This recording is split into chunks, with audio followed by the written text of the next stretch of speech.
bayang karerista, horse racing tips, alam nyo naman, August 23, 2025, Sabado. At syempre, Jeldan Joseph Mateo Jr., follow nyo ako sa Facebook.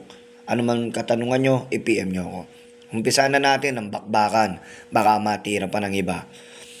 Race 1, 3-year-old and above, maiden race, 1400 meter race. Dito sa nakikitaan ko, 2 horse race lang to. Numero 8 at numero 6. Numero 8, Borderline, at numero 6, Madre Taberna. Good luck, bayang karerista.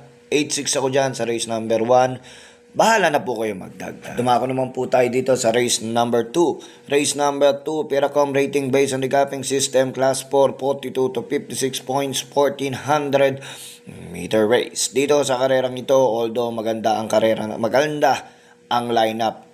1 for the day. Tingin ko, napakagaan sa laban. Numero 1, back page. Kahit na maiwan to, tingin ko, lamang na lamang sa laban. Numero 1, back page, solo na, 1 for the day. At dumako naman tayo dito sa race number 3. Race number 3, rating based on the gapping system, 1400 meter race. Dito, sa nakikitaan ko, may long shot ako dito. Baka sakali. Numero 1, Don Damiano. Nagagabayan ni Ison Bautista. Pampremera ko. Panigundo ko, yung numero 2, Malabon King. At panersera ko, yung isa, numero 5, Laguna de Bay. 1-2-5 ako dyan. Sa karerang yan, bahala na po kayo magdagdag. At dumako naman po tayo dito sa race number 4. Peracom rating based on the gapping system, 1400 meter race.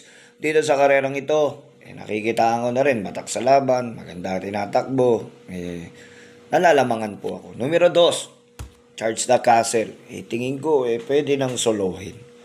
Solo na ako dyan, mga boss. Numero 2, Charge the Castle. At dumako naman po tayo dito sa race number 5. Race number 5 dito, mga boss, medyo may kanipisan ng laban, pero hindi ko pa susuluhin sa inyo to kasi mahirap tong karera na to. Tingin ko 4 ako dito. Pampremera ko numero 1, Muni Maniman. Panigundo ko numero 2, Noble Promise. Panersera ko numero 4, Crown Princess. At numero 5, Blue Thunder. Yang 4 na yan, tingin ko big chance to win. Bahala na po kayo magdagdag dyan dahil magulong karera yan.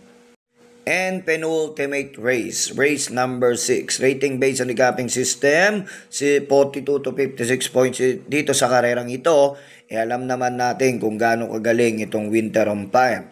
So, medyo may kaguluhan to. Dito ako kakampi. Sa numero 6, pampremera ko, Queen Marchesa. Maganda numero, maganda lundag neto. Tingin ko, big chance to win sa karerang ito. Pampremera ko numero 6, Queen Marchesa. Panigundo ko numero 5, Winter Empire. At panersera ko dyan, yung numero 3, Bondi Shore. Yan, bahala na po kayo dyan. Good luck, bayang karerista. And last and final race, race number 7, rating based on the gapping system, 1400 meter race. Dito sa karerang ito, medyo may kagandahan ng laban dito, pero 3 ang nakikitaan ko dito. Pampremera ko, numero 7, Megan Maxine. Panigundo ko, numero 6, Gemma Bell. Panersera ko, yung Dihado. Numero 5, Right or Wrong. Yan, bahala na po kayo magdagdag. So yan, bayang karerista, maraming salamat sa tiwala nyo. Thank you. Patuloy lang kayo mag-subscribe at mag-follow sa akin Facebook at YouTube. Ingat po kayo lagi. Salamat po mga tatay. Thank you.